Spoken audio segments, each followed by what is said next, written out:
On your mark, get set. Let's go. I can't do it. We'll do it live. Do it live! I'll write it and we'll do it live!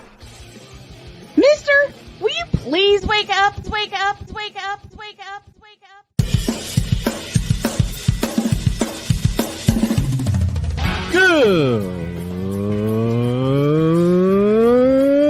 Good morning. Kevin Durant, you should have never left California. This Brownsexual upset me in having to bring this teenage idiot from Wisconsin into a sports conversation. Are you really surprised the Cowboys are giving up on Ezekiel Elliott? Whoa. Hell no! Well, no one cares about baseball. Bitch, are you for real?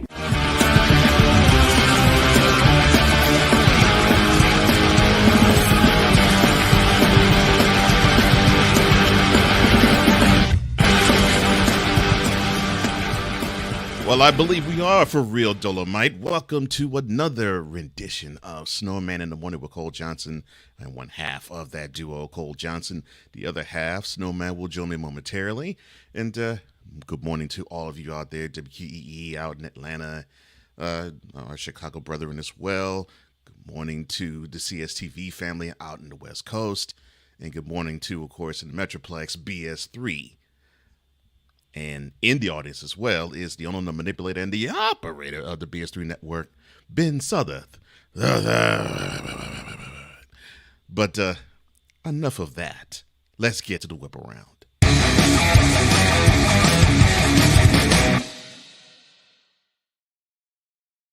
Congratulations to the the Vegas Golden Knights. Let's get the team's name correct. They captured their first Stanley Cup of their franchise with a rout 9-3 of the game, although you wouldn't think it in Game 5 or even in Game 2, Florida Panthers. Now, how can I put this? Now, Vegas, of course, they knocked on the door back in 2018, but it was the Capitals' year. And I remember that fondly because of Alex Ovechkin swimming in the DuPont Circle's fountain, and just living it up with the fam in DC. But Vegas gets to do this now on the Sunset Strip because they get to celebrate their victory 4-1 over the Eastern Conference champion Florida Panthers. Well, no matter what physicality the Panthers threw at the Golden Knights, their speed was just too much. It was just too much. That's the best way I could put it. The captain of the team, Mark Stone, scored a hat trick in the game, the first in the Stanley Cup final since the Avalanche's Peter Forsberg did it 27 years prior. He had this to say about the amazing achievement. Quote, "Unbelievable. The look in my teammates' eyes when I got the Stanley Cup is one of the craziest feelings I've ever had. I can't even describe the feelings in my stomach right now. It's everything you can imagine." Close quote. And I'm sure it is everything that he has imagined, being on rinks all over the place. And now he gets to hoist Lord Stanley's Cup. And he'll get the chance to tour with it during the summer, too. So, exciting times for them. As for the Panthers, let us not brush them aside. I mean, hey, they got to the finals relatively easy, I should say, over the Hurricane. Before then, they just simply routed the Maple Leafs. And then before then, the greatest team NHL ever assembled held a 3-1 series lead and a 3-2 game lead. And let me do this correctly. They did it in Game 7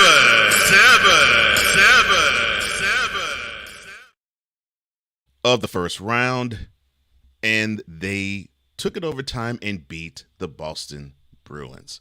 So even though the Panthers did not get it done this was a really good way to end a season that pretty much nobody figured they would come this far. So congratulations also to the Panthers, but definitely congratulations to the new 2023 Lord Stanley's Cup champions, the Vegas Golden Knights. And they did it in grand style. Turning our attention to the hardwood and really sort of off the court, I guess you could say. This is a heartbreaking story. The wife of former Suns, now new Pistons head coach, Monty Williams, suffered, had have a cancer diagnosis. And it was just tragic. It's tragic to hear that. And just imagining hearing this stuff, it would probably be debilitating for anybody. Well, the news came to the Monty Williams family during the conference semifinals matchup between the Suns and the Nuggets. And he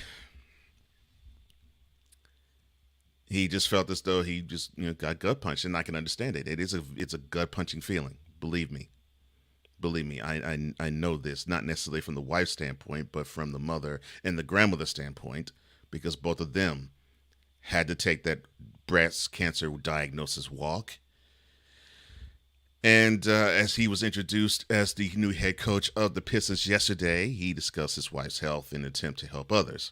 And I understand that feeling as well. He said, quote, "The reason that I bring it up is not to talk about my family, but to make it more of an emphasis that women need early detection testing. We had genetic testing done, and then scan after scan after scan, and then we found it early, and that may have saved my wife's life. It can save others." Close quote. And being as though that I have sat in the seat of seeing my mother and grandmother go through that, both of them individually said early detection was the key to battling and defeating breast cancer. And both to this day, and they had it 30 years ago, both of them did. To this day, they live cancer-free, and I'm happy to say that they have lived a better life even after cancer than before it. So if I have any words to part along to you, Monty, just keep your chin up. Your wife is going to fight this through, and she's going to beat it. There isn't a doubt in my mind about that. From the hardwood to the gridiron, the Chiefs' Chris Jones, after seeing Frank Clark sign with a rival Broncos, he skips mandatory minicamp amid contract push. Now, the 28-year-old, he'll turn 29 next month. He's entering the final year of a 4-year, $80 million contract with a base salary of $19.5 million for this year. Now, he is seeking a deal that would put him at least second among defensive tackles in pay. I don't think you'll have to guess who the number one guy is. Aaron Donald. So the Titans, Jeffrey Simmons, he stands in second now after he pinned his John Hancock on a 4-year, $94 million extension, which was signed 2 months prior. Now, the general manager of the Chiefs, Brett Veach, he had this to say about the contract negotiations as it stands at the moment. Quote, "We'll spend time, and obviously we have a great relationship with Chris and his staff, so we'll get to work and see what we can do." Close quote. Well, you better get to work real fast, in a hurry. You already lost one key member of your defense. I don't think you can avoid upsetting this member, who I believe is the best player on your defense. You got to take care of him because he has taken care of you all, giving you 2 rings in the last 4 years. So you probably have to bring that Brinks truck around. And I get it. You got to work around that Mahomes deal. I understand that. But you have other talented teammates of his that you got to sign. Unfortunately, you have to pay the man. Staying on the gridiron, Odell Beckham Jr., he makes his long-awaited return to action. And he gets it being a member of the Ravens. Now, the applause was heard. The applause that he heard, it hardly resembled the last time Odell Beckham Jr. set foot on a football field, obviously, because it was in February of last year when he was catching a ball in midfield when the turf at SoFi Stadium decided to give his knee a tweak. Now, for Beckham, though, the team's prize offseason acquisition for the quarterback that they have now in Lamar Jackson, the Ravens' first mandatory minicamp practice was the first time that he got a chance to be on a football field since that fateful time at Super Bowl 56 back in February 2022. And he left that game, of course, a champion. That's the good news. The bad news is he left that game with a torn ACL that cost him the second half of that whole contest and the whole 2022 season. Now, mind you, he was coming off of an ACL tear just to get to that point beforehand. But he's having a chin, upper lip type of approach. And before he put on another helmet, this time black with a blue visor and black shorts and a number 3 jersey, he downplayed how much this meant to him. Quote, I've been trying not to think about it so much because there's been so many disappointments. I've been in a good mental space to where I've tried to downplay this. But I definitely think I'll be excited to put on a jersey and go out and do the things that you've done your whole life that you love to do. Close quote. Well, it's good to see you back. I hope everything goes well, and I do not want to see you slip up and relapse a second time in the last 3 years. I think if anybody deserves to have good things happen to you because of the bad luck you have had in recent memory, it is you, sir. So I hope everything goes well for you, man. To the links. And PGA Tour Commissioner Jay Monahan, very popular man these days, he is recuperating now from a medical situation. The 53-year-old will be relieved of his day-to-day duties on the PGA Tour while recovering from a medical issue which has not been disclosed. Now, the Chief Operating Officer Ron Price and the Executive Vice President Tyler Dennis, they will take over Monahan's role during his absence.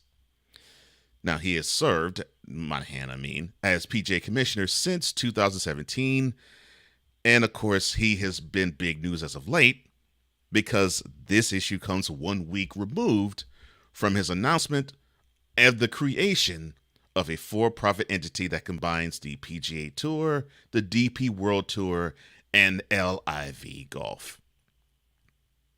Now, because of this, Monahan is the CEO of the new company, and Yasir Al-Rumayyan is the governor of Saudi Arabia's Public Interest Investment Fund.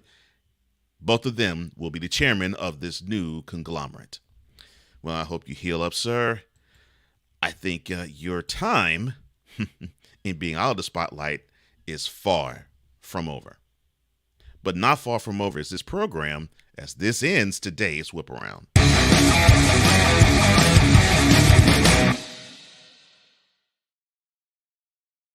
To the Fanatic Feedback Zone we go before we do head on to our first commercial break. Good morning to No Credentials Required Zone, Ryan McCarthy. He says, good morning, Snow Crew. Is Brother Guest in the house? Well, he might be. Oh, and before I continue onward. Uh-oh. Ladies and gentlemen, boys and girls, children of all ages. Time out. All right, reset. We will put this man on pause and we'll continue onward. The BS3 Network, as I mentioned earlier, he says, good morning. Good morning to you, sir. Good morning to Vicaloch or Victor Locke. F Holiday, what's up, brother? I hope everything's good with you, man. Glad to join. Glad you're amongst family. Come on board. I hope you enjoy it. He says, Victor Locke says, good morning, and good morning to the General and the National Cowboys fan army. And he says good morning back to Victor. Victor says also good morning to F. Holiday and the International Irish Italiano Supervillain Espresso McCoffee. And I'm doing fine, Victor. Thank you for asking. Ryan says second largest margin of victory in a Stanley Cup clinching game. I think you're right, Ryan. I think you're right. I will touch on Hot TV. How you doing, sir? I hope everything's good with you, man. I will touch on the Shannon Sharp thing on Cole Sports later on today, 4 p.m. Eastern, 3 p.m. Central. I don't think we'll touch too much on it other than, well, Wise pretty much said all the things I need to really say about it for now. Ryan says the Panthers season is nothing to turn your nose about. Surely it's not. Talking about the Florida Panthers, not the Carolina Panthers, because Carolina Panthers, you might as well just simply put that in the dumpster.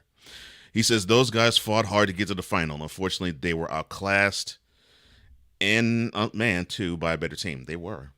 And it just happens. Hot TV says, look, he was a breath of fresh air in sports television. Yes, Sharp was. And I don't think this is the last time you see him on television either. Butterfly, what's up? I hope everything's good with you. Good morning to you. The Hot TV says, I know a lot of people are in agreement that Skip Bayless is the reason for Skip's departure. However, I ask people to look at the lawsuit that Brett Favre has against Shannon. Pulled it back, but I might be wrong. The 1 Minute Wrestler with Jackie Jackhammer. How you doing? I hope everything's good with you. He says, hi, Hardcore Sports Network. And Butterfly as well. Victor also says, Shannon was fun for a bit, but you have to take him in small doses. I totally agree. And I will introduce him that way when the technical difficulties do not. But we will greet the rest of you and all of the Fanatic Feedback Zone. We will give the proper introduction to one Mrs. Brian Snow. But we will take our first commercial break right now. And when we come back, we will talk further about the Big Ten and the SEC raking in all the dough. That doesn't sound right, but it sounds normal. This is Snowman in the Morning with Cole Johnson. Will be right back. And I'll introduce the man who's on the screen properly on the other side. This planet has been great to me. It's given me gifts that I can't even explain. It's given me adventures and memories I'll never forget. And Battleborn, I think, has given me the opportunity to go beyond and give something back. How can I be a better custodian to this planet and the place I live? That's where I am with Battleborn. Let's make the planet a better place.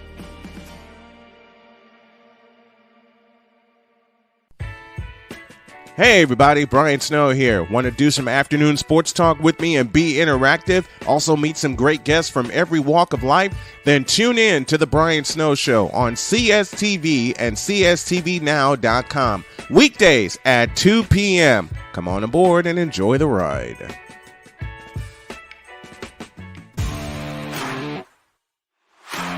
PK Tire Pro is your one-stop on-the-spot auto service headquarters for a complete line of quality tires and auto services.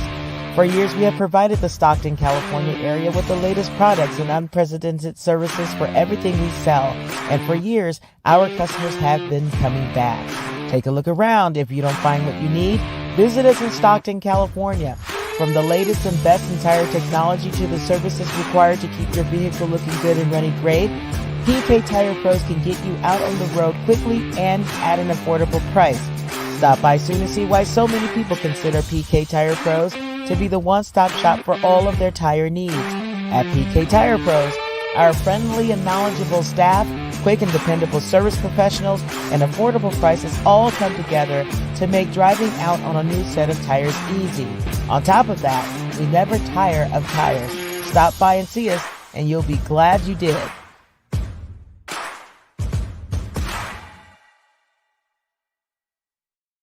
And now, ladies and gentlemen, let's welcome Mr. On Location Technical Difficulties himself, Brian Snow, a.k.a.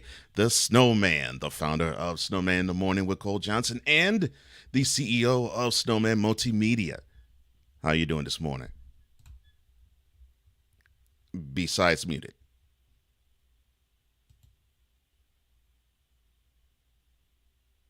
Done it? All right, how's that? Perfect. I can hear you. I think you can hear us. So how's everything with you?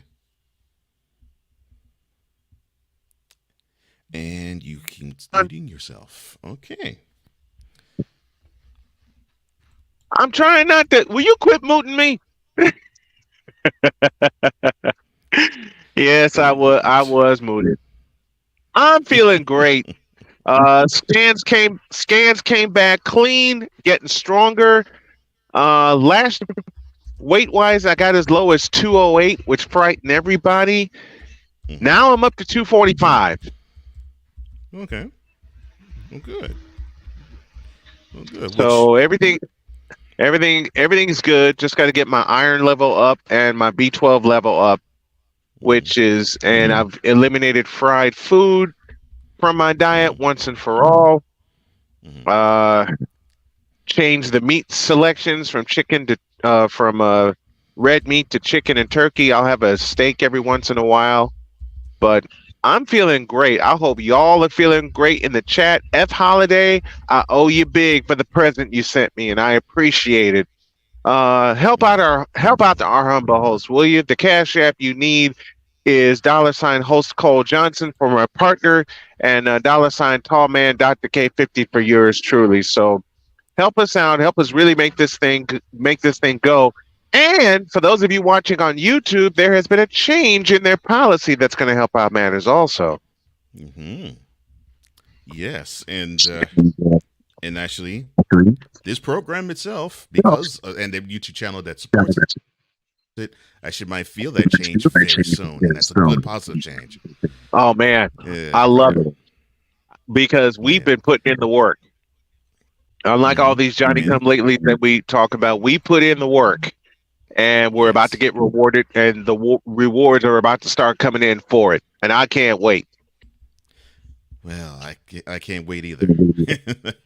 All right. You Well, especially, you yes. especially, man. I'm cheering you on, especially because of everything that you've been through, the work that you put in, and people just need to. Hey, if y'all haven't done so, go subscribe to Cole Sports on YouTube. I'm making a promo here and now and putting it out there for my partner.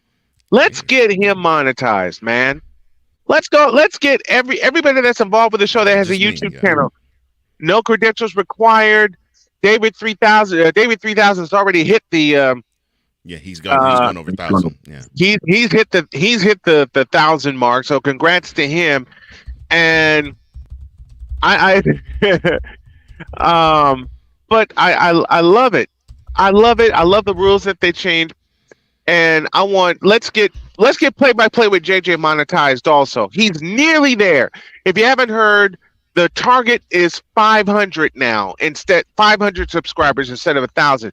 And Mm-hmm. JJ is just about there. Ryan McCoffey and no credentials required. I know you're on the cusp of it too. Every creator that you see that's involved with this show is on the cusp of getting monetized. So let's get everybody monetized, myself included, Cole Sports included. Let's go ahead and do that. Yeah. Yeah. I think it'd be great. Uh man, yeah, that was some good news to see and to hear. Mm-hmm. And yeah, and that came early in the morning yesterday. Hmm. All right. How's it So feel to know that soon you'll be able to do this full time and get paid for it? How good does that feel? yeah, it feels good that I'll be on the road to doing it. Yeah. Mm-hmm. It'll feel really good. Yep. Yeah, it definitely will. Now, to college football. Oh no. Now here's a shot. Here's a shot that I'm about to say to everybody. Oh boy. SEC and the Big Ten. Now, you would think you would think that they would be crying poor, right? No, of course not, because they No. each pulled in $2 billion in athletic department revenue, and it wasn't even close with the other. I don't know how many other leagues, but the Power Five with the other three wasn't even close. No. I don't think the Power Five. I don't think the other three didn't even reach $1 billion. I do not think they reached $1 billion. Yeah, it's crazy when you think about it. but to put it in context, they said last year when money from student fees and forms of institutional government was supported and not counted, there was a $62 million difference between the median revenue generated by an SEC school and that generated by a Pac-12 school. Are you surprised? Why? No. Pac-12 plays late at night. Their audience is basically West Coast. Yeah, and I was about to say that's the problem. That's a big problem. Mm-hmm. Speaking of which, let's welcome the folks on CSTV from Nevada and all points west, including Oregon, Washington, and Northern California. Thank you all for tuning us in, and thank you to Tom O'Boyle, who suggested the time change. Back to business. Why are we surprised that the Big Ten and the SEC raked in the most money?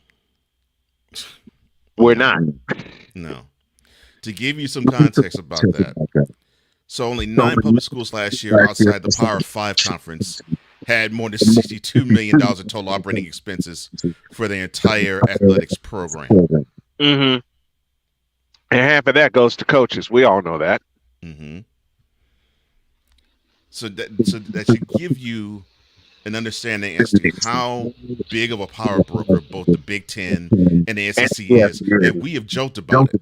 We have said that basically the playoffs is SEC Big Ten Invitational.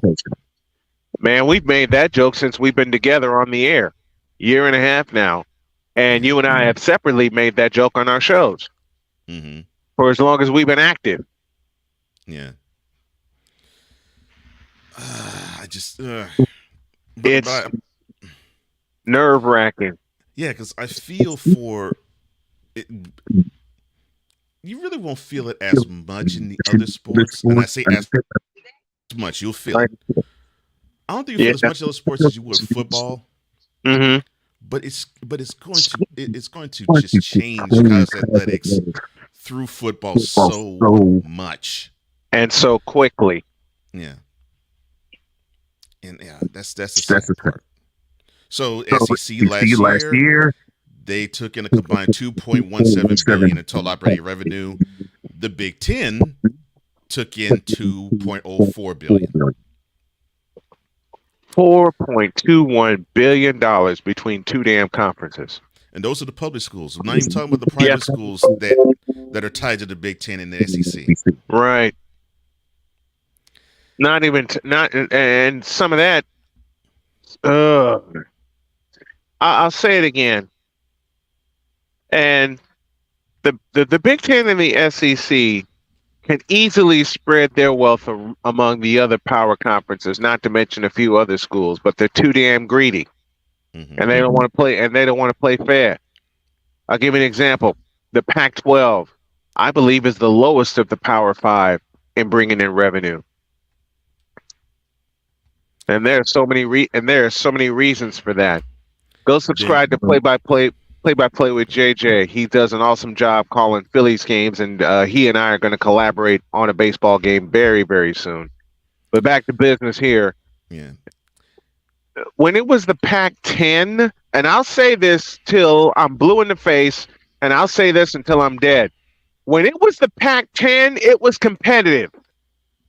All right? When you had only 10 schools in the Pac-10, which began as the Pac-8, they were competitive. It was a competitive conference. The Pac-10 could keep up with the Big Ten and the SEC. Now that you have 12 schools and more money to spread around to those 12 schools, and remember, the Pac-12 really doesn't have a television or radio agreement except amongst the schools themselves. And that's the biggest problem. Yep. TV and radio revenue. Let me put the Big Ten or an SEC radio network together, or a Pac-12 radio network. Let us do that. Now, to your earlier point, the Pac-12 took in the second lowest total in revenue. However, with two things in play, the mass exodus that is USC and UCLA going to the Big Ten. Dear God. And Colorado possibly wanting to dip out and go to back to the Big go back to Big 12. And that's all That's all Dion. The Pac-12, it's all definitely on Dion. The Pac-12 is unfortunately on life support. Mm-hmm.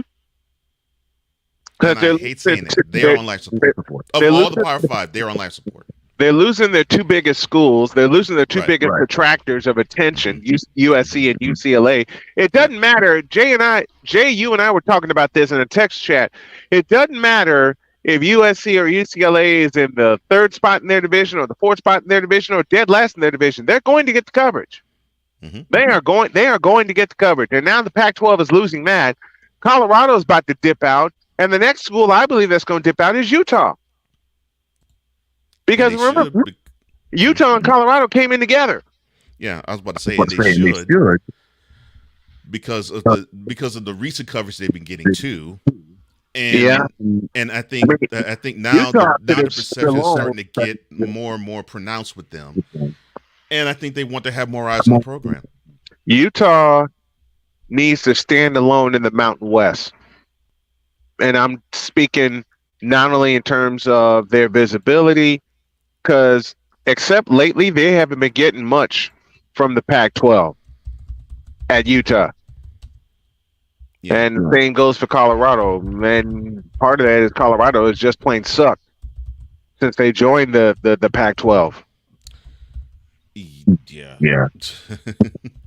That's one. I think that's one reason why Dion wants to get the hell out and go back to the Big 12, which should be the Big 8, but that's my personal opinion. Oh, look, I would love for it to be the Big 8. I would love for Nebraska to get out of the Big 10. I would love for the Southwestern Conference to come back, but this is not get off my lawn old man take Central. But yes, it'll be great. Frank Gleber, the voice of the Southwest Conference, for years. Whenever they do the weekly wrap up, Southwest Conference weekly wrap up, and I know it was only available in the Southwest, but doggone it, I've seen some recent episodes on YouTube and I missed that. But the late Frank Gleber, the late great Frank Gleber, and Frank Fallon, who voiced the Final Four for years. Because Frank Fallon's last year was 1998, and unfortunately 6 years after that, Fallon passed away. But Frank Fallon and Frank Gleber in the Southwest Conference. Come on. Yeah. Hey, Just Fans Podcast is up. What is that? Much love from Houston. Hey, much love to Houston. Much love to you, Just Fans Podcast. Much love from Houstonian, brother. How you doing? My homie here is a Houstonian, a native Houstonian. Yeah, and let's see, the Astrodome, the Summit, right? The rainbow Astro uniforms, which the Astros are bringing back. Minute Maid Park, the home of the world champion Houston Astros, and it gives me much pride in saying that. Yes, the defending world champs, and they needed that. The defending champion Houston Astros. Yeah, subscribe to Real Wise TV. Also, we're putting all our channels in the chat. So everyone that's listening, go subscribe and help us get monetized, and we'll help you in return. But man, just imagine, and I will say this aloud, I don't know if it's active, I don't know if they have one or not, but just imagine if the Big Ten actually had a radio network as well as a television network. Well, they might get there. They could do what the Oakland A's do and just have all their stuff online. And the first professional team, here's how we know that we're in the 21st century. The first professional team of the Big Four to just go online and stream all their stuff online, TV and radio, was the Los Angeles Kings. Yeah, they were ahead of the curve in a lot of things. Yeah, they were. The Los Angeles Kings were the first team to stream everything online, which told me that I made the right move. When we started streaming everything online back in 2001. Yeah, 2001 is when we started. We actually were still doing tape delays in 2001, but the first live event that we did was at Chicago State in 2005. Hmm. So it took 10 years to get live and get the technology, but we were taping and streaming stuff online back in 1996. Oh, nice. And no one thought we would last this long. Hell, no one thought I would last this long. You know, I got people, and JJ, I got something for you.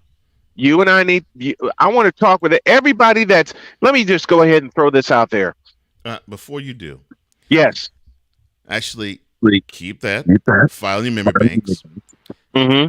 When we come back, you will say what you're about to say to the people in the Fanatic Feedback Zone, in particular, probably with JJ as well. Mm-hmm. This is Snowman and Wonderful Cole Johnson. We'll be back right after this. We're not a cooking show. We're a show about cooking.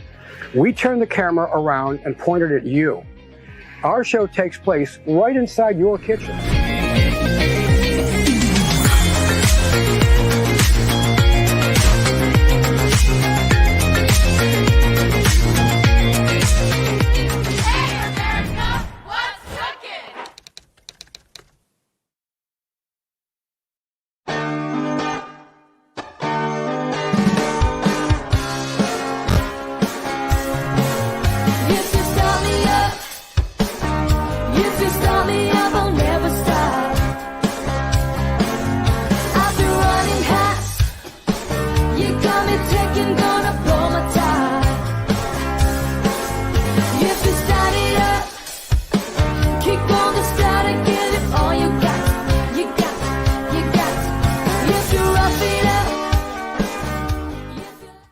Hey y'all, Snowman here. Catch me, Cole Johnson, Wise El Jefe, and the usual cast of characters as we bring it to you every Monday through Friday at 8 a.m. Eastern. It's called Snowman in the Morning with Cole Johnson, and it's right here on CSTV and CSTVNow.com. Join us, won't you? I'm in another lane, I'm a different breed. I'm everything you can never be. I'm next level. Next level. Thursday nights are wrestling night on CSTV. Tune in every Thursday night at 7 p.m. Pacific to see all the amazing Next Level Pro Wrestling stars on Thursday Night Throwdown on CSTVNow.com and the CSTV app on your Roku device.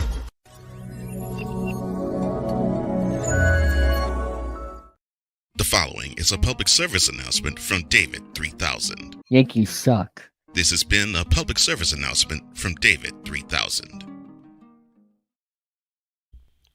Back at it on here. Snowman with Cole Johnson. The rivalry lives. The rivalry lives, and they will be playing a 3-game set this weekend in Boston. Yeah. You had to do that one, right? Yes, I did. Yes, I did. The brilliant that is Cole Johnson, my partner. You're truly the Snowman with you on location in Edinburgh, Indiana. And thank you to the good folks at Starbucks here that allow me to come in and they power me up. Green tea twice over. So this is they powered me up today. BetUs.com and Invader Coffee, our other sponsors, working on more affiliate sponsors to help us out here. We're approaching the top of the hour.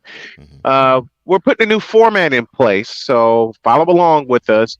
Are we summoning Bizarro Wise? No, but we're summoning Bizarro Cool McCain because his Nuggets are the NBA World Champions. Congratulations to Nikola Jokic, and Jamal Murray, Mike Malone, and Wonderful everybody. Wonderful with team. the Mile High City. Well deserved. Y'all earned it. Y'all kicked ass Yeah, to all get to the throughout the top. playoffs. All throughout the playoffs. And I think this is the last of the ABA teams to win it all. Yeah, I believe that to be true. Wait. No, I don't think the Pacers has won yet. Have they? No, that's right. The Pacers haven't won one, and they're going to be a while. They were the last one to get to one. They were the last one to get to the finals. Yeah. Were they? Yeah, they were the Nuggets were the last one to get to one. Nuggets were the last one to get to the finals. The Spurs already got theirs. Yeah. The Nuggets finally got theirs, Mm-hmm. and that pleases me. That makes me happy seeing the Denver Nuggets underdogs for many, many years. And I told Cool McCain this. Now they just need. I told him this yesterday on the air. Now they just need to bring back the rainbow uniforms. They need to bring back the old school logo and the old school uniforms. But that's a get off my lawn type of take. But the hell with it. And yes, JJ, the green tea. And congratulations to the Vegas Golden Knights, which we did that at the top of the program. And I will do mine now. Stanley Cup champions, and I believe this also start of a dynasty, because Vegas wasn't supposed to get there in their first year in 2018. Right. They got beat up by the Washington Capitals. Yeah. And so many times over, veteran leadership did them in. Yep. Yeah. So many times over, Vegas was close, but they didn't get there. You know what I mean? Yeah. But and I think all that turnaround started with them losing a 3-1 lead against San Jose the next year. Yeah. And then all hell broke loose, and that was that. And they finally got to the mountaintop. So congrats to the Florida Panthers too on a hell of a season. Yes. On a hell of a season. That's the start of a team that's on the come up. And everybody in the Eastern Conference need what? Miami 0-2 and then hey, truth hurts. Truth. Yes, that's the truth. Yes, it hurts. But you know our brother Cool. I know he likes to troll like I do. So I wanted to mention something. You know what? Drop the link and let's let JJ come up here. Let's let JJ. We got a couple minutes before the top of the hour. Let's bring JJ in and have a little fun with him, because I want to introduce y'all to a play-by-play announcer who is a fan of the Phillies and the New England Patriots and all that. And I want to introduce him to y'all. And this is become one of my dearest friends. And whenever he's on, even if it's only for a couple of innings, I want to support him, and I want you guys to support him also. So if and when he comes up, we'll bring him up and we'll introduce him. But anybody that wants to stream a live play-by-play and reaction, let me know. And I have the platform. We have the platform for you. Okay? Because this is a conglomerate. This is a team effort. And I know JJ would be interested. I know a couple of other people that would like to do it. I'm going to start doing it. Even if I don't do a high school game this year, I have a weekly play-by-play schedule in mind covering two teams. Of course, you know the two teams, Cole, the Colts and the 49ers. Mm-hmm. It's just a matter of time and a matter of scheduling. But yeah, I want to introduce that. Right, you said 12 months to 10 million views to get ad revenue with YouTube. Hey, fine. I got affiliate sponsors that'll help with that. Yeah, I think that's. I got affiliate sponsors, and that's the thing. You can get that started, and you can. And I think if you were able to, even with 500 subscribers, say, "Yeah, I am." My channel draws people, and now I'm in the monetization plan. Mm-hmm. That would get more people on board. It's like, oh, there's some eyes, and yeah, and that's a big thing. I think that's one of the reasons why they made the change. Mm-hmm. For the small creators to really get some eyes on them and get some more subs. Yeah, watch this. It's a win-win-win, really. It is. It really is. It's to a win be for the a part of it for the creator, and it's a win for YouTube in general. Yeah, they get more eyes on them, and they get more eyes on them. Speaking of which, I'm going to do you a favor really quick, Cole, and I'm going to use a couple of my channels and subscribe to yours to get you some more eyes. Because my man deserves. Hey, my man Cole deserves it. Okay, my man Cole deserves the support, you guys. His company, Comey Media Inc. I suggest you go support it, and I'll throw you a bone. I'll make you a website. Thank you. Wow. Didn't even ask for I that. support my friends. I support my homies. And I'll throw you a website on the house. Courtesy of Snowman Multimedia. Just only do me one favor. Yes, sir. Don't let Voodoo work on it. Huh? No, I didn't hear what you said. Don't let Voodoo work on it. I said, man, fuck that. I said, don't let Voodoo. Man, F that. I'm sorry. I dropped an F-bomb and I didn't realize it. I'm sorry, Thomas. Oops. That's awful. I am sorry. This describes the morning I've had so far. Running around crazy, and I slipped. I am so sorry. I slipped. I will make sure I edit that. Listen, you. All right. Well. But I'm serious about throwing you a website for Comey Media. Well, thank you. I appreciate that. The only thing I ask is a monthly maintenance fee. I'll create it. I'll put it together. I just need your logo in a PNG or a JPG format, or both, and I'll do the rest. I'll have it together. Okay. I'll have it together before the start of football season. Wow, that's pretty quick. Okay. This Well, is me. You asked for this guy. Is he here? Now he is here. Yes, he is here. Ladies and gentlemen, the man who is in charge of play with JJ, Mr. Jason Joseph. He joins us on Snowman in the Morning with Cole Johnson. Good morning, sir. What's up? What's good? Why are you giggling so much, man? I love listening to you. I'm giggling because I forgot, through StreamYard. I haven't used StreamYard in forever, but I forgot that I had to choose a virtual background. Yes. And I noticed that with this virtual background, everything is sideways. Oh yeah. No. Oh yeah. Been there. I'll be back, gentlemen. Been there. Folks, this is Jason Joseph. He's in charge of play-by-play with JJ, and I love him dearly. I hope y'all subscribe to him and get him monetized. And plus, he's friends with one of my favorite baseball announcers, of course, the great Scott Fransky, the longtime voice of the Philadelphia Phillies. He became the voice of the Phillies in 2009 after the unfortunate passing of Harry Callis. But, man, tell the folks, JJ, how you got started in doing play-by-play. Oh boy. Well, you guys gave me an awesome introduction. I don't know if I could ever top that. I really appreciate everything. So I got started because when I was really young, I actually come from a theater background. Right.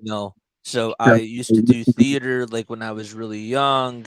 I got exposed to public speaking. I was actually a very shy person, and theater really helped me grow in so many ways, but I knew that I didn't want to go into acting. Right. But I got interested in doing film. So I actually went to a film camp, and the guy that's in charge of it, it's funny because he's actually now the camera operator, one of the camera operators for the Phillies. Nice. So that was really cool. But no, my passion really started when I was really young. I was really fortunate that I got to go to a couple of World Series games with my dad. Yeah. That was really awesome.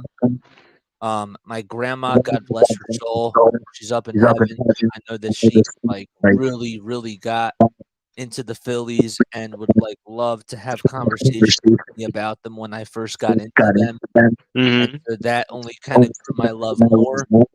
And I had an older brother who had really severe special needs who also passed away in 2020, but he loved baseball. And so it was just all in my family where I just loved baseball. But then my expansion for baseball passion, grew when I was in middle school. I started to get exposed to more sports, but it all started with baseball. And so, the dream was to be a sports broadcaster and to just do play-by-play. I would say when I was a junior in high school, and I never knew why. I loved editing. I loved, all these other aspects about film. Yeah. And finally, Scott Graham, who was my teacher for sports broadcasting too, about 2 years ago, I learned that the reason why I loved all these aspects of film and I loved broadcasting because it all falls under one umbrella, and that's storytelling. Yep. And I never knew that until he said something. And he said that to us like the first day we had class.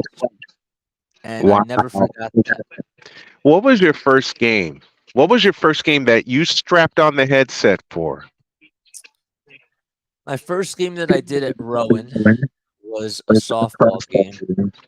And it was funny because the only thing I remember about that game was that we had this guy that was on, and I was doing a doubleheader, and he was like, "Oh yeah, I gotta leave a little bit early."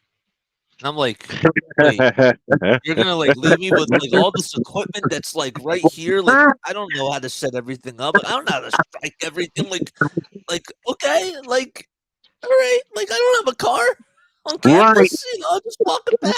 Sure."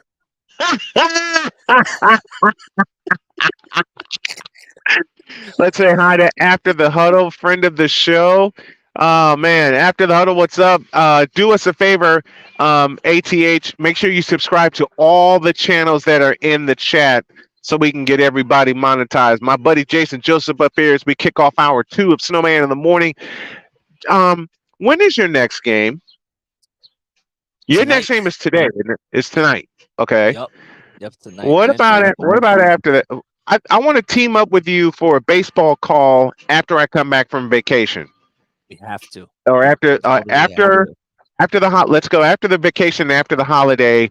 I want to put on this headset and team up with you. And you said something during one of your broadcasts which made me really think, because as much as I love being on location doing a game, the future was thrust upon us during COVID, when everyone started doing games remotely.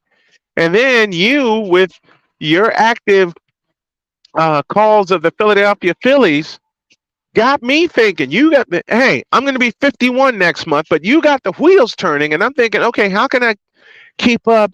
And how can I also stay ahead of the game? Right. And then I did my first one, which was a White Sox game that you were a part of. Of course. Took off the headset and I'm like, Jason's right. The future's here. The future's here. So you know what? Sorry. I didn't mean to cut you off. Go ahead. You know what's really crazy? So I was having this conversation with a friend yesterday who graduated with me, and he works for WIP. Mm-hmm. So I've noticed that a lot of people that have graduated with me, like they've been working in sports media, like getting themselves out there, like working themselves up the ladder and that type of a thing. And I loved NFL films, but now like I've really been focusing on this full time, and I've noticed like I've had questions about like going down this path because I'm getting more exposure, because because I'm on the air more, and because I'm not like just producing, and because I'm not like just like getting that experience, even though like that's a great experience too, and like you have to do that, and you got to start off small.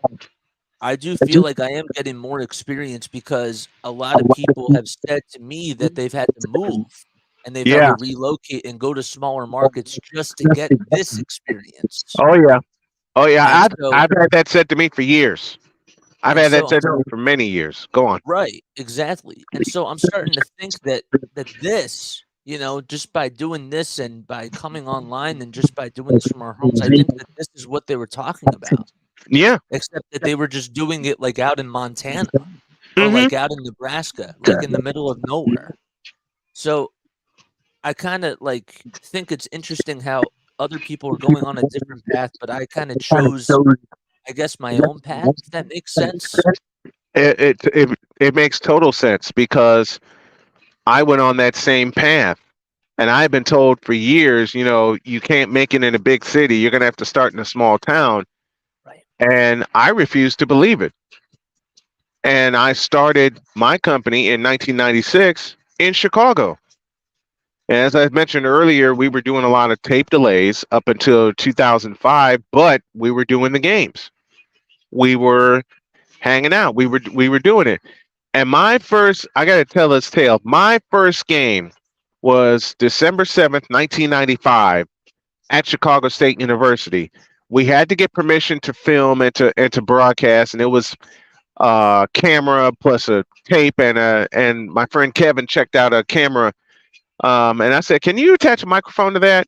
And he said, "Yeah. What do you have in mind?" And an evil, wicked smile came across my face, and I said, I want to try something."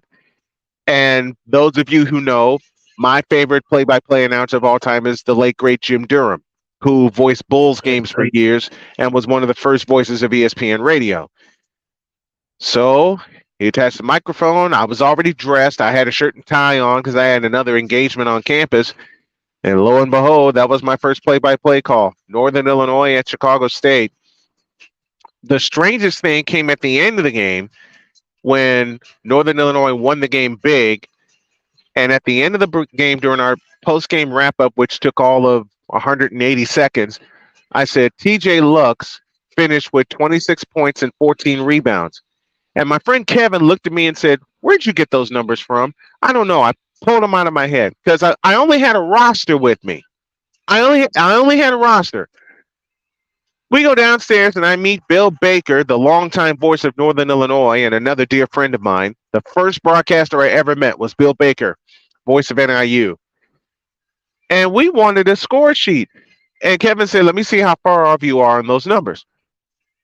He looked at the score sheet and looked at me with shock. And I said, "What?" And he said, "Read that stat line." I look at TJ Lux, 26 points, 14 rebounds. And I'm like, "What? I actually got that right." I was just making it up. I was trying to keep track of it in my head because I didn't have a stat book. Right. And that night created a monster because I haven't been able to stop for 27 years. It'll be year 28 in August. I plan to stream a lot of NFL calls. I plan to be busy. And my wife, my dear wife, Jody, said, "You know something?" And it finally hit home when she pulled me aside because, after cancer surgery, I was so afraid on what I would do to bring money into the household and do what I was supposed to do. Man, Jody yanked me aside and said, "Look, you got a brand out there. Use it. Get some sponsors, get some donations. You bring in money that way into the household, doing what you love to do." And I looked at her one night and I said, "You're actually serious about this?"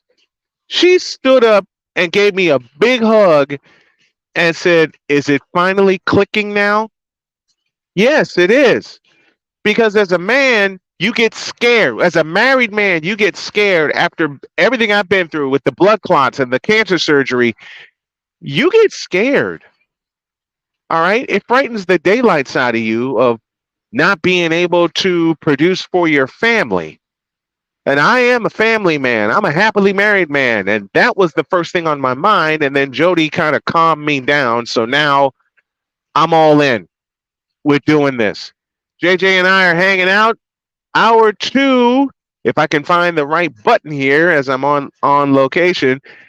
Jason and I are hanging out. We're going to continue to hang out because hour 2 starts right now. Time for hour 2 of this spectacular. Ryan McCoffey now joins us this morning. That's what you need to do to beat Josh Allen. You need to make him uncomfortable. Hour 2, time for some Spivey notes. And here's Jag. Well, I know he's only in his third year, but they're just wasting Justin Herbert. Hour 2, the hardest working content creator I know, the playmaker. Hey, LeBron James, the greatest scorer of all time. Hey. Hour 2, the one, the only Christopher Dietz. They rewarded Ohio State for not playing, and they punished USC for playing. Hour 2, Sam Shady. Oh, man. It's been a roller coaster ride if you were a Philadelphia Stars fan. Hour 2, that's Big Ben, the man in charge of the BS3 network. And if I see Kurt 2 Chainz Cousins out. Hour 2, Chris Bay's joining us. Oh my God! Oh, this game! Oh, way to go, Sammy! Hour 2, was El Jefe. Oh man, I thought I missed it. What in the all types of blue hell? Time for hour 2 of this spectacular, and it starts right now.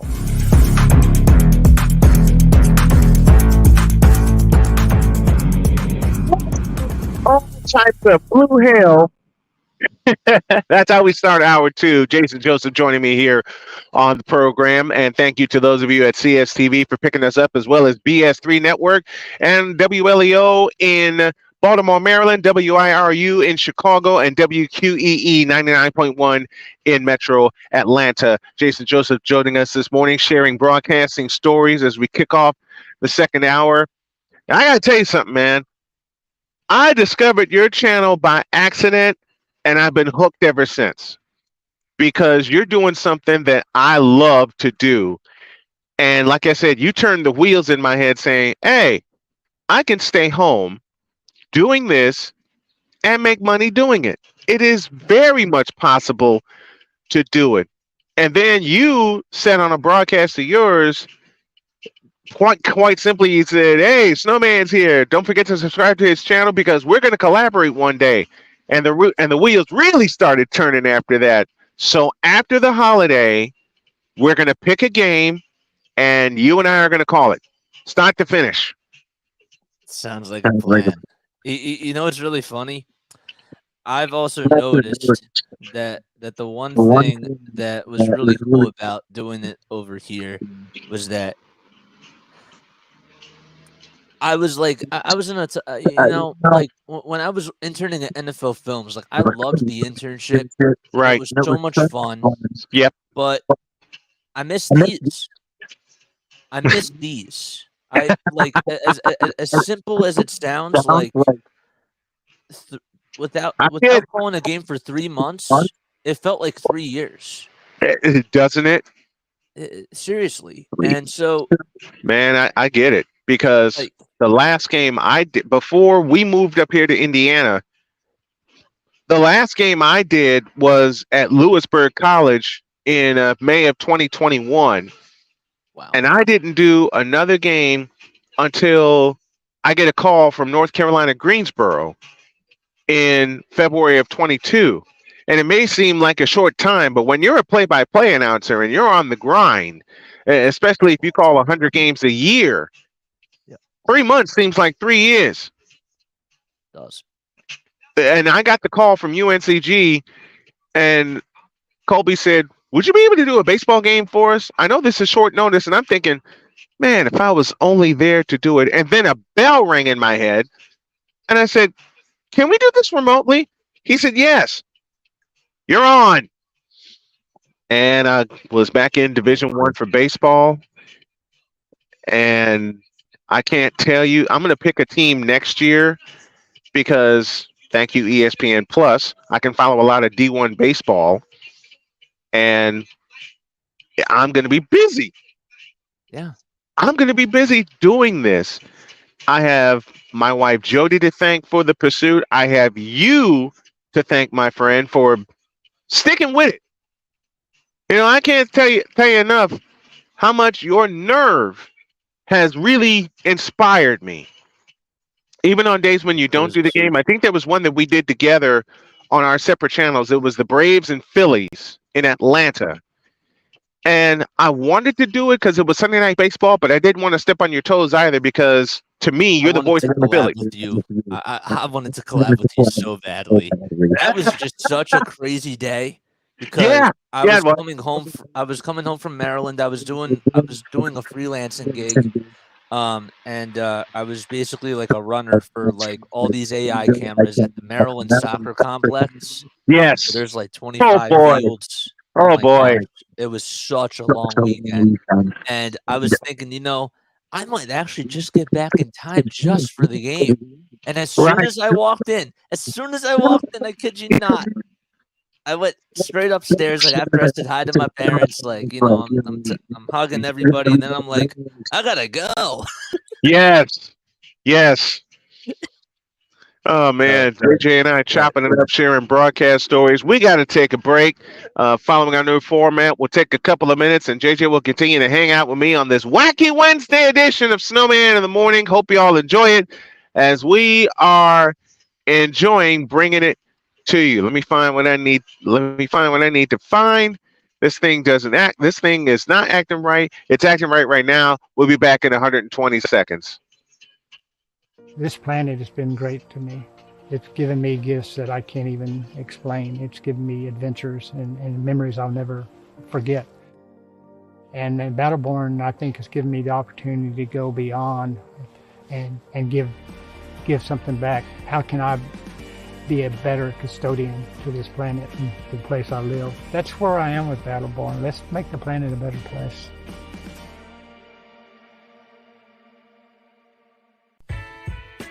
Hey everybody, Brian Snow here. Want to do some afternoon sports talk with me and be interactive? Also meet some great guests from every walk of life?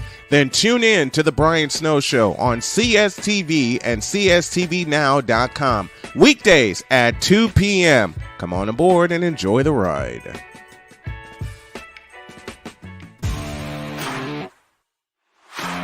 PK Tire Pro is your one-stop on-the-spot auto service headquarters for a complete line of quality tires and auto services.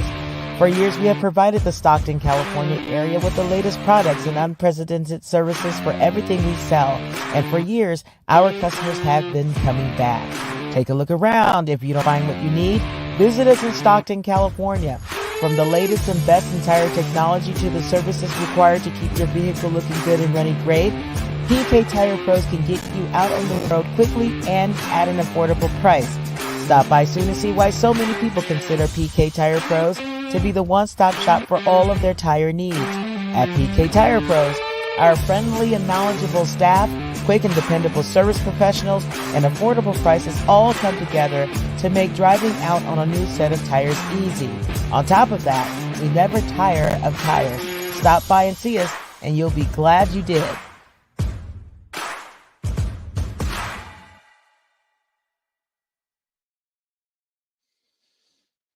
Hanging out here on this wacky bronze sexual Wednesday. Don't worry, Victor. We will honor your requests here in just a moment. And I just love chatting it up and chopping it up with JJ, talking broadcast shop. And I'll tell you, one of the craziest weekends I ever had, or craziest weeks. When I was covering Chicago State back in 2008. We made a trip to cover a women's basketball game, came back, did a men's basketball game, and then I had 24 hours off, and then I had to drive from Gary, Indiana to Hoffman Estates for a men's basketball game. Oh my gosh. Three within 48 hours.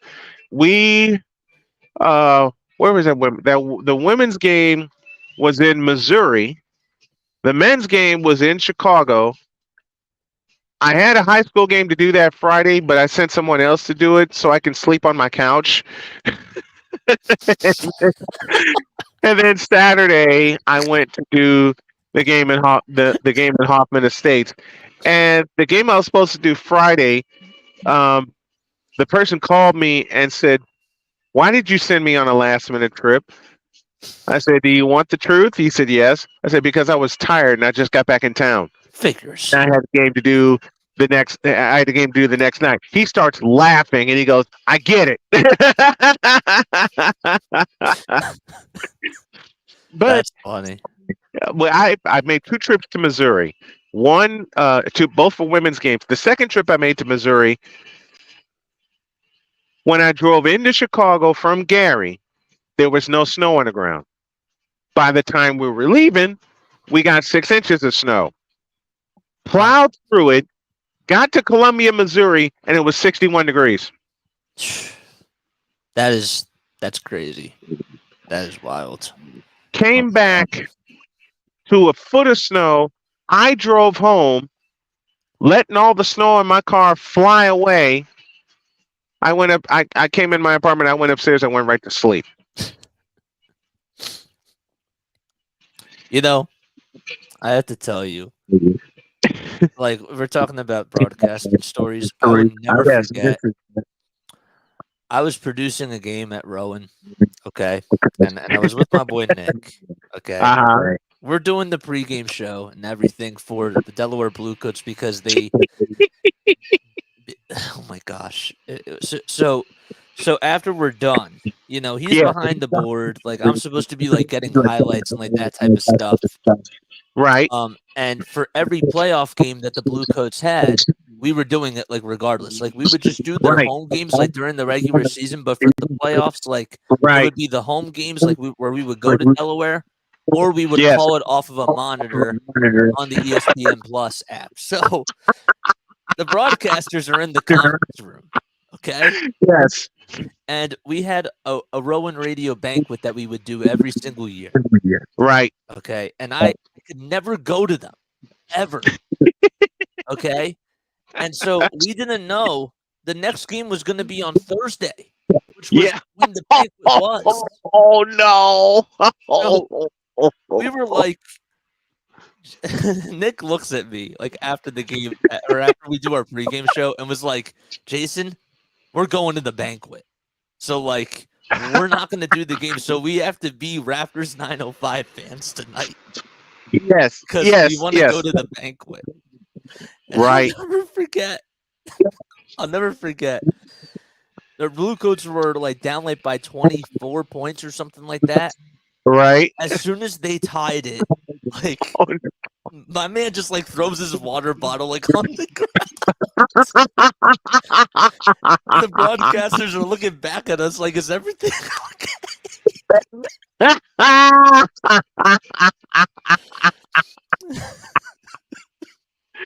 Oh no! They ended up winning, but we did go to the banquet. We did end up going to the banquet, and that was great. Good. But oh my gosh, I will never forget. He said to me, like, as soon as we took the headsets off, we're like, Jason, like, we're low key Raptors 905 fans tonight. And I'm like, yes. Oh my gosh. I was following Indiana Northwest for basketball, but I was also the stand-in voice for Loyola University women's basketball. Right. And there came a weekend where I was going to go on. I went on the road with Indiana Northwest because we did a game in Toledo, Ohio, and then we did a game in Kentucky. And we're riding back on the bus, and I get an alert on my phone, game at Loyola tomorrow. Huh? When did I put this in? Yeah. I get a call from Loyola. You know you got to be here tomorrow for our game at 2:00, right? Sure. Yeah. Okay. Yes. We wanted to make sure that you knew. The coach looked at me with worry in his eyes and he says, "What do you have to do?" I said, "I have a Loyola game to do tomorrow, and we got a 12-hour ride back, and I'm not going to get any sleep." He says, "Why not? You can sleep here on the bus." "No, I can't.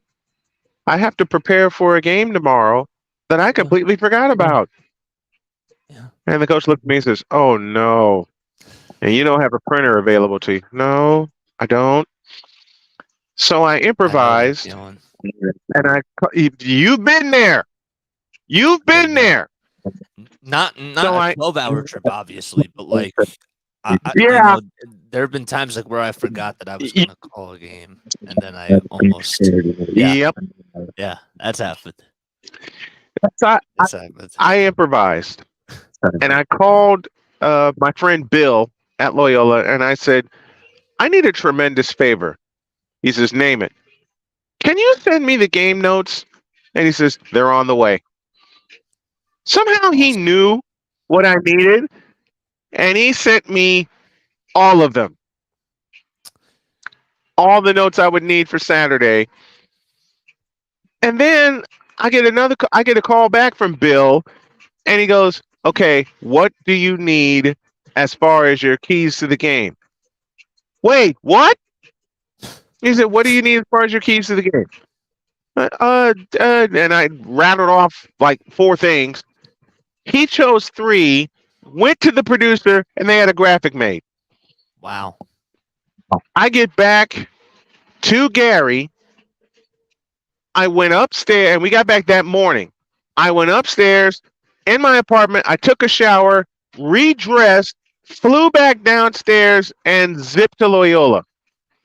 Wow. Somehow I got there.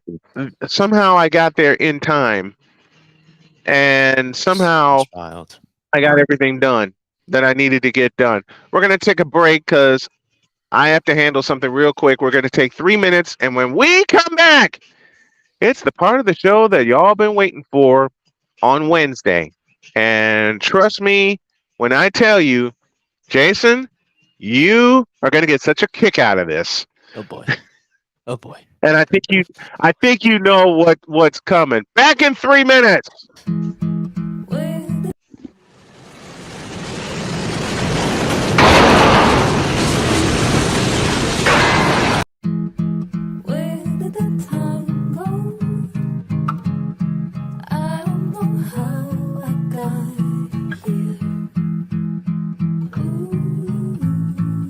You've done the hard part. You quit smoking. Now do the easy part and get scanned for lung cancer. If you smoked, you may still be at risk, but early detection could save your life. Talk to your doctor and learn more at savedbythescan.org. If you talk, they will hear you. We all want our kids to grow up safe and healthy, so we show them how. And we tell them with honest conversations that let them know what we expect. Not just one time, but every chance we get. That's especially important when it comes to alcohol and other drugs. Kids not only need to know the dangers and how to avoid them, they need to hear it often from you. And when it comes to pain medications, opioids, they need to know that they should never be taken without a prescription and never shared with friends or family. It's dangerous and illegal. So talk with your kids and guide them through the challenges of growing up safe and healthy. Because when you talk, they hear you. For more information about talking with your kids about underage use of alcohol and other drugs, visit underagedrinking.samhsa.gov. So talk, they hear you. You can do it if you try. He was only 58 years old when he passed. Lord have mercy. What are you doing? Nothing yet. Nobody. Shut up. It's such a great audio cut. Okay. Now, who was shocked that you had this breaking interruption? I have a feeling Jason's going to use that on his next broadcast. No, I'm not. No, I'm not. Yes, you are. Do that. Yes, you are. I know you. I know you. I know you. Cole, do me a favor. Cover me for a few minutes, if you would, please. No problem. All right. Back at it. Snowman in the morning. Cole Johnson. You just saw my partner leave for a sec. Joined with Jason Joseph of the Play-by-Play with JJ. And have you seen this? Have you seen this show on a Wednesday?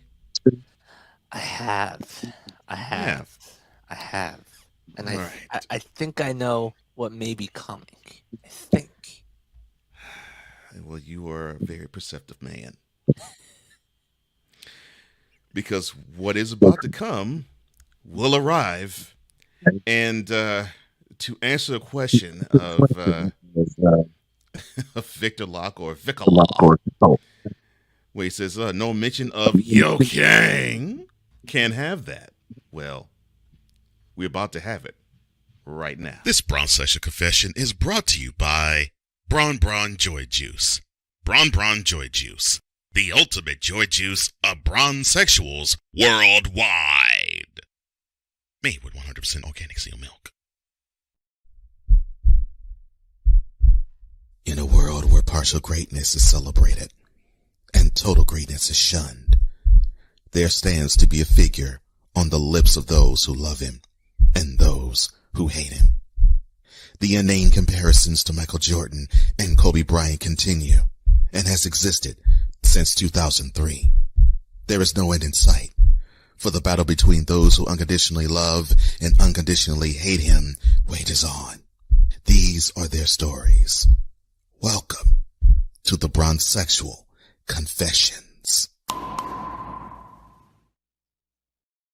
Now, JJ, indulge me for a second and forgive me for what you're about to hear, because I'm about to channel Snowman Bron Bron Level.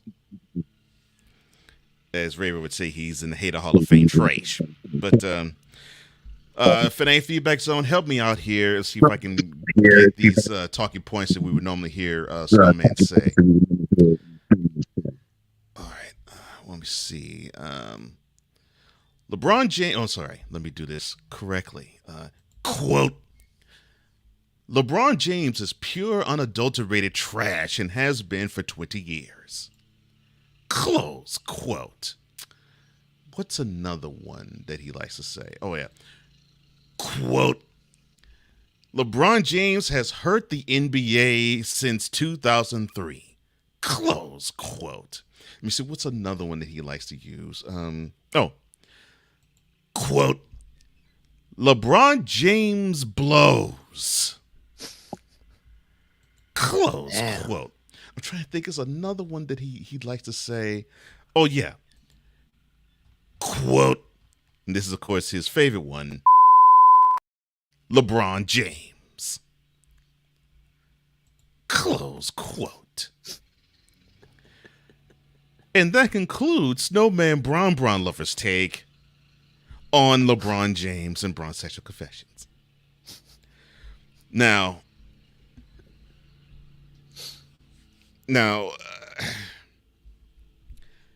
this program start not Snowman in the Morning, but this segment, Bronze Sexual Confessions, it started when I did my 15-minute, and I'm going to bring it back, 15-minute YouTube segment on the daily, and I would do it every Wednesday and just challenge speaking everything LeBron there because I wouldn't do it any other time. And there was one video that I did that I'm proud of. And it talked about the Bronze Sexual Handbook, the guide on how a bronze sexual can hate on every NBA legend known to man. And I actually received a compliment from a person who just saw the video. And he said man, you need to do a volume 2. I was like, I didn't think about this. So before I just straight up spitball this, I did have a conversation with a bronze sexual. And this conversation, I think I lost 10 years because of it. And it was only with just a 2-minute exchange. Oh boy. Because the statement was, quote, LeBron James is the best player today and will be until he retires. Close quote. Now, sir? I was just going to say, can I correct that and say he's the face of the NBA until he retires? See? That's all I'm going to say. See? That's all I'm going to say. I've been saying this to transsexuals. Exactly. I'm like, look, until another face comes along, he's the face of the league. Yes. the best player until he retires? No. And I said, there is a difference between the most accomplished player today and the best player. But no, the bronze sexual said, quote, at 36,000 points, 10,000 rebounds, 10,000 assists, there isn't another player today that has done that. Close quote. Oh dear God! Did you push the button? Yes, I've pushed the button already. And okay, good. And to show how futile that I knew this was, what this was, I basically said to this bronze sexual, quote, my original statement still stands. Close quote. And now a selection from the Wonder Bread Choir entitled, "What You Mean?" Oh, Lord. Did he have to hit me with what you mean? Lord have mercy.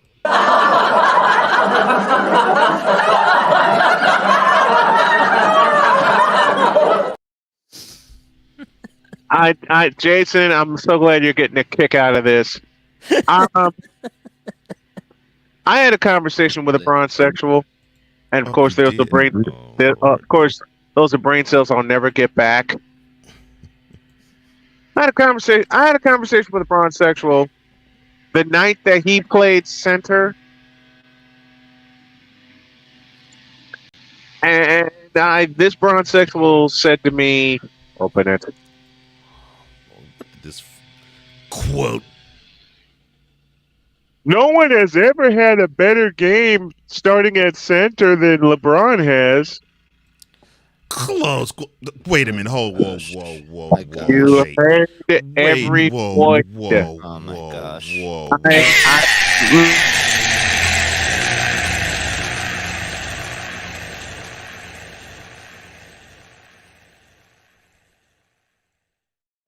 Wasn't going to set that up. That take is straight up hot garbage.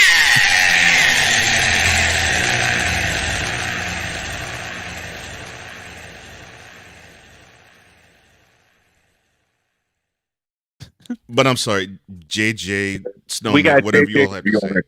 We got JJ hooked on all the elements now, and I simply responded. I simply responded to this bronze sexual with three numbers: 42, 15, and 7. And this bronze sexual came back and said, "What do those numbers mean to me?" I said, "Look up May 23rd, 1980, and a fellow named Irvin Magic Johnson, who went into the Spectrum, started at center in place of their captain, and recorded those numbers, which led to a Lakers victory 123-107, and led to Magic Johnson to date being the only Finals MVP, you know the next 3 words, gentlemen, as a rookie." Yeah. That's what I was going to ask. But I'm sure the bronze sexual, even after you said that, and thank you, Victor, retorted by saying, "What you mean?" You realize you got to visualize that now, right? Oh, yeah, they retorted with "What you mean?" And of course, I gave them the Samuel L. and I said, "Oh, you were finished."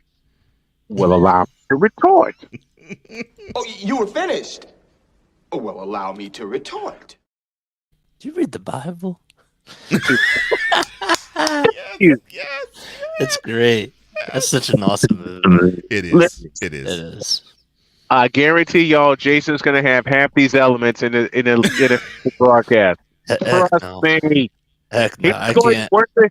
He's gonna work. He's gonna see me in the chat, and he's gonna work him in during a break. Watch. Oh yes. Watch this. I already know it. That's true. Do I mind? Hell no. Because I love this guy and what he's doing for broadcasting. But back to business. This bronze. I'll repeat a line that Cole said in the opening.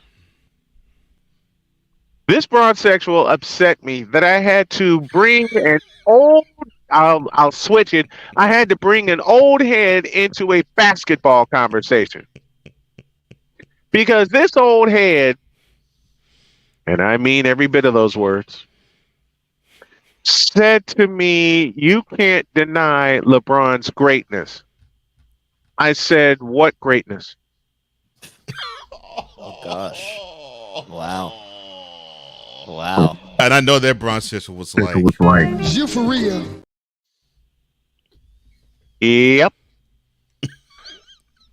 And he looked at me, greatness. and he looked at me, and he goes, "I'll say it again. Go ahead. You can't deny LeBron's greatness." And my retort, not only that, but I said, "What greatness?" Yeah, this old head walked away. Wow. I said, and I called back to him and I said, "You want greatness? Look up Michael Jordan." Well, that pissed him off. An old head. Yeah. Wow. See, it pissed him off to the point where he came back to me, and I can't believe I'm going to repeat this aloud. I can't believe I'm going to repeat this aloud. Go ahead. He came back to me. Oh, he came back. Yeah, he came back for more. Okay. Oh boy. He came back to me and he said, "Open it." Oh, what the heck? Lord have mercy. Quote. LeBron's greatness has had a bigger impact than Michael Jordan. Close quote. Now, JJ. No. No. JJ, go ahead. Yeah. I was just gonna say, okay, I like LeBron. Don't get me wrong. Right. However, I am a very logical person. Thank you, Lord. Okay. I'm not irrational like some of these, like blindsided fans are, like for LeBron James. I love LeBron. The thing is that Michael Jordan did change the game in so many ways. Yeah, and it's here's still felt why. today. Here's why. Okay. First of all, the real number 23. Thank you, Jay. I knew that was the reason I loved you. You have forever. He you have played forever defense. dedicated yourself to him. He played defense and he played offense at the same time. Okay, I give LeBron the longevity. Obviously, he's taking really great care of his body. Of course. He's put himself in a really good position to succeed. The thing is that when you look at the peak of Michael's career, okay, yes, he had good teammates around him, but every single night, okay, who was taking that final shot? It was him. MJ. Well, yeah, Who was MJ? Who was the anchor on both sides of the floor? It was MJ. MJ. And so, I'll push back a little bit on that. The first 3 chips, yes. The second 3 on defense, the anchor was Pippen. Right. Yeah, Pip was the anchor on. Yeah. Pitt was the anchor on defense for the second 3-peat. Yeah, second 3-peat. Yeah. Give you that. But what was the call? But besides Pip, who left the calling card? Oh yeah, it was Jordan. There's no question. Besides Pip, who was the calling? Okay, Pip has the calling card for the last 3 chips on defense. Yes, indeed, no doubt about it. Mm-hmm. But if you want to compare, these bronzexuals want to compare legacies for some god awful reason. And I had Jason, I'm going to make you laugh when I tell you this. I had a young man look me in the eyes, and Cole, you know this story, and said to me, "Open it." Quote. What has Michael Jordan done that? What hasn't LeBron done that Michael Jordan has done? Close quote. Before I give my answer, a selection from the Wonder Bread Choir entitled, "Are You Serious?" Jeez.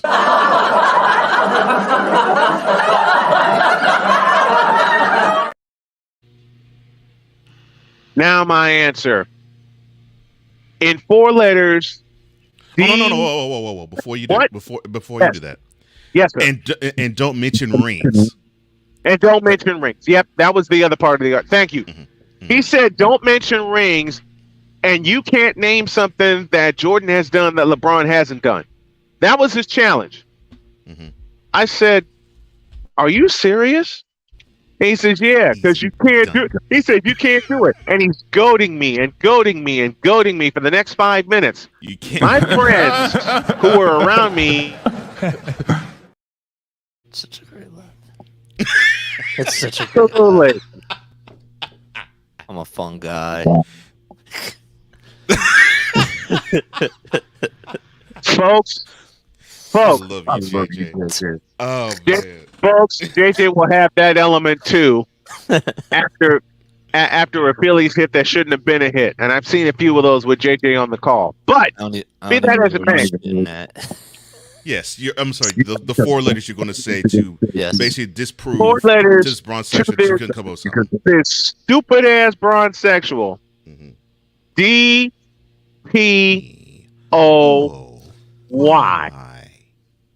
And of course, this bronze-sexual looked at me with fear in his eyes, and he says, "What you mean those letters?" No. Do it right. Okay. What you mean?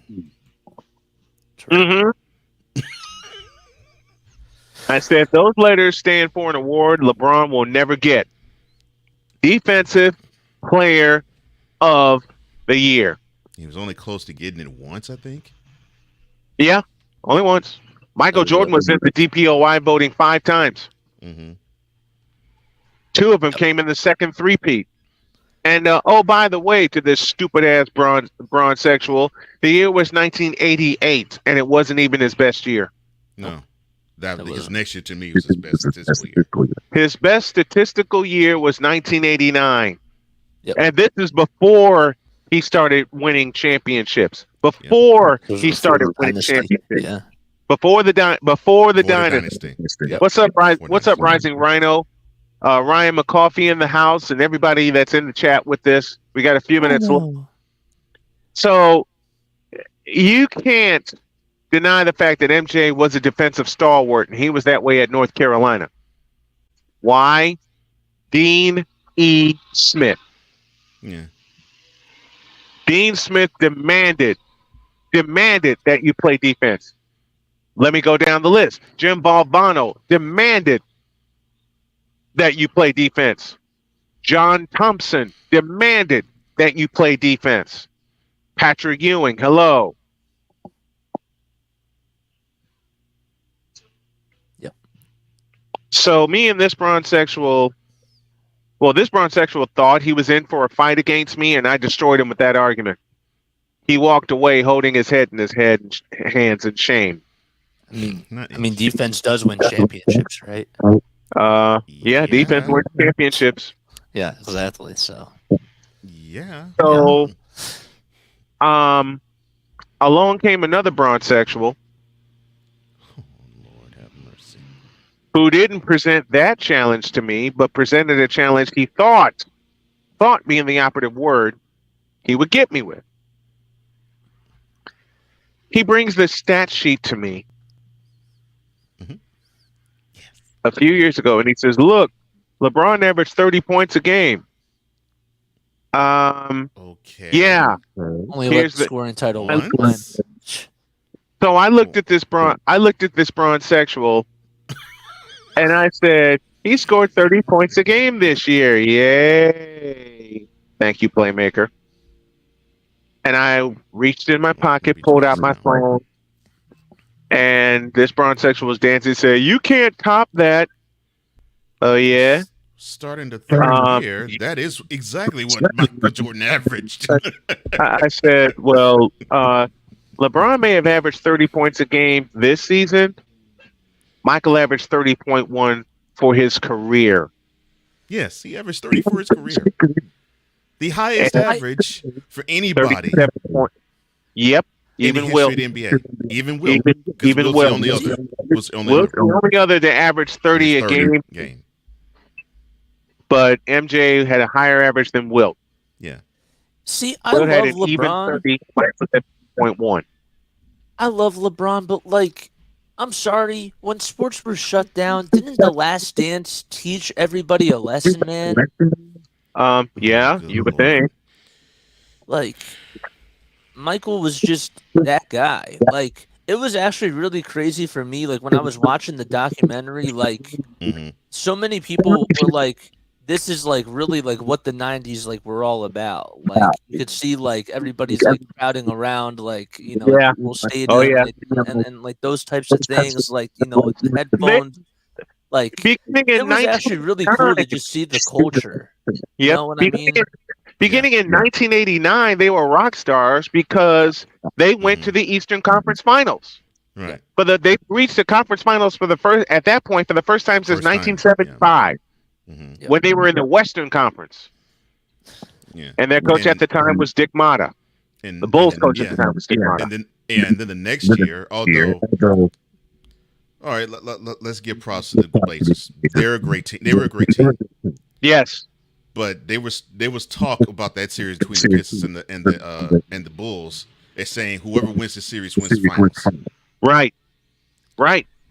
Because the West was weak. Because it was like other than Lakers, it was like, and the Lakers were getting old. So yeah, and the Lakers were getting old. The dynasty was crumbling right before our eyes. And when they lost Magic Johnson in Game 2 to an injury, game set match. In 89, that pretty much was when people knew, okay, the change of the guard is coming. And it was a short change of the guard because the Pistons only ruled for 2 years. And then the Bulls figured it out in 1991. Off to the races they went. And I had put the final nail on that Showtime Lakers coffin. Yeah. And I had bronzexuals come after me saying I got all my information from the documentary. You dumb fool. I lived in Chicago. Yeah, I didn't tell you this part. Oh, so you were a teenager in the 80s and a young adult when the dynasty happened. So what the heck are you talking about? They really thought, I kid you not, they really thought I got all my information about the Bulls from the documentary. I had a line of bronzexuals say that to me aloud. And I'm sitting there thinking, I lived in Chicago during that time. I saw the rise of the Bulls. I read all the headlines. I got all the inside stories because I know people in Chicago in media, even when I was a teenager, even when I was a pup in this business. When you would actually physically was read the newspaper. there. Yeah. Right. Exactly. I was there. I was sports editor for my. I was sports editor for my high school newspaper for the 89-90 season. You think I didn't cover the Bulls then? Oh, and back then you also had to like go to like the library in order to just like get information. Absolutely. I actually had to. I actually do something bronzexuals don't do. It's called research. Yeah. Exactly. Yeah. You two know. You guys know it well. The folks in the chat know it well. If you want to know something, you look it up. Yes. Yep. And I know most of the Bull stats from memory because I lived it. Yep. I lived that dynasty, start to finish. Yep. I mean, I was working at gas stations and Six Flags Great America and a few other places, and I found out having a 9-to-5 wasn't for me, but that's just me. But I lived it. Yep. Hell, the day MJ won the championship in 1998, June 14th, I was at work when it happened. And everybody, I was at Six Flags Great America. Everybody roared when that shot went in. Yep. Everybody roared. I mean, the rides weren't doing anything. Everyone was gathered around TVs or listening to Neil Funk on the radio. Neil Funk and John Paxson on the radio. Because by that time, to your point, JJ, by that time the Bulls became an international phenomenon, and it was to the point you talk about they were rock stars in the late 80s. It literally felt as though we were watching either the Beatles before they broke up, or Led Zeppelin before John Bonham died, or Michael Jackson, if he did his This Is It tour, it felt like that. Elvis, yeah. Or Elvis. It felt like that. Mm-hmm. Yep. It felt like it was a cultural phenomenon that you wanted to say, I was there to witness it. And they transcended being a basketball team or even a sports team. Yep. They actually became a story where it was like, wow, this is something that we can pass this down from generation to generation. I got a chance to see this team win 6 chips in 8 years, and they touched every single part of society beyond sports. They sure did. Listen, Dallas Cowboys my first ever visit to the old barn, to Chicago Stadium, June 5th, 1991. Game 2. Me, Chicago Stadium, almost 19 years old, at night. You think the West Side wasn't lit up? You think the West Side wasn't lit the blank up? Chance for the Bulls to get even the final series, before 3 in Los Angeles. Right. Yeah, when the NBA Finals was 2-3-2 for me. Yeah, it was 2-3-2. I want to go back to 2-3. It was 2-3-2. We got to let the folks at CSTV go because we're running out of time with them, and we're sorry for the late start. I put that on me. The F-bomb that you heard from me slipped out. It won't happen again. I apologize to y'all. But we're going to finish this episode, and we'll send the edited version to CSTV as soon as we can. So, Cole, if you would do the honors, because we're going to finish this episode. But like I said, we only got a few minutes left with CSTV. So to continue on, y'all, Bronzexuals, listen to me carefully.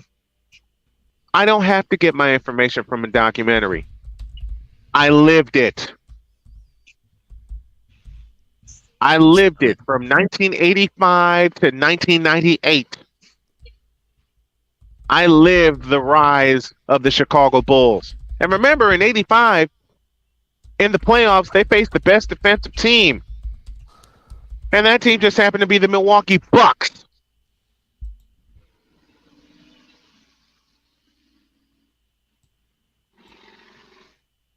Not many people want to talk about that, do they? Not many people want to mention that. Thank you to the folks at CSTV. We love you, and I'll see you later today at 2:00. But they don't want to talk about the fact, and this is one thing this show deals with, is facts, as we are in the process of taking down the others, and JJ's podcast will do the same because he brings it, and I love you for that. Thank you. We deal with facts, and the facts are these. MJ averaged 30 points a game for his career. His best statistical year was 1989, not 1988. And something LeBron hasn't done that Michael has. He's one of only 2 players in NBA history to lead the league in scoring and steals multiple times. But Michael Jordan is the only player in NBA history, not LeBron, not Kawhi, not Steph, not anybody. Michael Jordan is the only player in NBA history to lead the league in scoring and steals 3 times. Can I just tell you something? Like going back to the other Bronzexual, you know that said that LeBron changed the game more than Jordan did. I'm going to tell you this: Steph Curry changed the game more than LeBron James did, just because of the revolutionized 3-point shot. Like something I always say, JJ. What's up? It's pretty simple. Steph has had a bigger impact on the game in 15 years than LeBron has had in 20, because of the way Steph revolutionized the game. You might be right about that. And you know what Bronzexuals don't understand? You know what Bronzexuals don't understand? The way Steph revolutionized the game. And the best part about it with Golden State, and Denver figured it out also, within the flow of the offense. That's correct. Yeah. Bronzexuals is worse. It's not even It's not even they don't want to acknowledge how. They don't acknowledge that Curry revolutionized the game, and they don't even see the fact that they Kang went along with that revolution. And Well, the I big was also dog gonna said say it really quickly. Big dog just said it best. Go ahead, JJ. Yeah, go ahead. I was just gonna say like really quickly that if you really think about it, because LeBron went to Miami, he created the Golden State dynasty. Because Yeah, he Kevin did. Durant did that too, and how could Kevin Durant like catch that much heat if LeBron didn't? You know what I'm saying? Like LeBron did the same exact thing that KD did, and KD got all this slack. You know, he got all this all this heat, and like that created the Golden State dynasty. So like I gotta tip my cap to them in that sense. We do too, because Brian and I grew up in an era where we saw teams that if you were on top, you tried to stack your team to basically say to the rest of the league, knock us off because we want to stay here. It's a simple philosophy that Bron Sexuals don't understand, and today's NBA fan, thank you Cole for that, don't understand. We are the champ. If you want it, come get it. And look, I get that this aspect, right? So Rhino, yes, go to State won in 2015, and then they beat Durant's Thunder 2016 team. Yep, a team that LeBron beat. Yeah, and people got on 73 and 9. Yeah, they got on Durant because they said, well, you joined a 73 win club. Yeah, I mean, how could you do that? That wasn't my issue with him. My issue with him was you called out LeBron for doing the same thing you did 6 years later because it took you that 6 years to learn. Oh, so this is why he did it. Yeah, that's the only reason why I have an issue with Durant. And he left, and I'm so glad he left Russell Westbrook in the freaking lurch because Westbrook was not going to get him a championship. Period. End of story. He was not going to get Durant a championship. Durant realized that. The lesson you just said, Cole, very, very true. But at the same time, he figured out what he needed to do and he did it. Period. But the whole quote during that time was, if you can't beat them, join them. And I like literally just kept thinking to myself, like LeBron did the same exact thing like with the Miami Heat, man. Like because they couldn't get over the Spurs and because they couldn't get over the Celtics, you know, he had to do that for his legacy. KD had to do that for his legacy too. You know what I'm saying? If you listen to the Celtics, no, not Celtics, but if you listen to Garnett, Allen, not necessarily Allen as much, but definitely Garnett and Pierce, Kevin Garnett and Paul Pierce, they almost stopped short of saying we punked him so bad in Cleveland he had to join in Miami to beat us. They stopped short in saying that, but they come very close to saying that. Well, but Kevin also, Garnett. But also, Kevin can you Garnett said imagine? Go ahead, JJ. Can you imagine if Derrick Rose and the injury like never like was a thing? Like Derrick Rose, man. Don't break my heart, man. Derrick Rose against LeBron, man. Like, don't break my heart, man, because I wanted to see that so bad. Forget that. Derrick Rose and the Bulls got screwed in 2011. Forget Derrick versus LeBron. So I bad. wanted to see. I don't want JJ. I wanted to see that so bad, man. No, I wouldn't, and I'll tell you why. Because Derrick would have cooked his ass. No, I still wanted to see that because I really believe that no matter what team that LeBron was on, they didn't have an answer for Derrick Rose. No, they didn't have an answer for Derrick Rose, exactly, JJ. Nobody did. Yeah. And here's the rivalry that should have happened but didn't because of injury. It wasn't supposed to be LeBron versus Steph. It was supposed to be Derrick Rose versus Steph. It was going to be that if the injury didn't Derrick versus Steph. All right, and an injury messed all that up. Yeah. An injury messed all that up. Non-contact. We gotta go. We gotta go. But let me thank JJ for coming on. What time are you on tonight, JJ? I'm on at 9:40 p.m. Eastern time. All right. I may have a chance to tune you in because I got the Nats and the Astros at 8:10, and I'll send you the link to that so you can tune in before you go on. Can I just say one thing before I go? All yours. Yes, sir.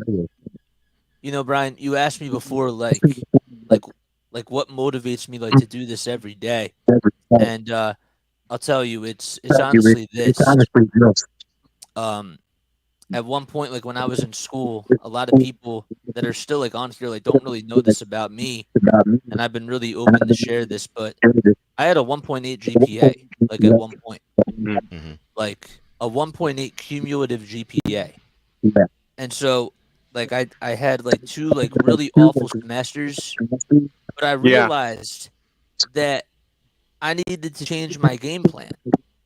You know what I'm saying? Like I had to coach like through like my own struggles. And so I knew that I had to commute. I knew that I had to do other things. Like I had to get in touch with people. I had to reach out to more people because I still like wanted to be in school and I still wanted to do broadcasting. And so like by the time I graduated last year, I graduated with a 3.3 and I went from that 1.8 to the 3.3. But the thing is, look at God. What people always like, my favorite saying in sport is stats don't lie, but they don't tell the full truth. They sure don't. And so like there's people that doubted me, but then the people that believed in me, I wanted to prove those people that they were right. And so every day, like when I come on here, you know, I try to carry that same sort of energy, that same sort of vibe, because I love doing this, and I don't want to fail myself.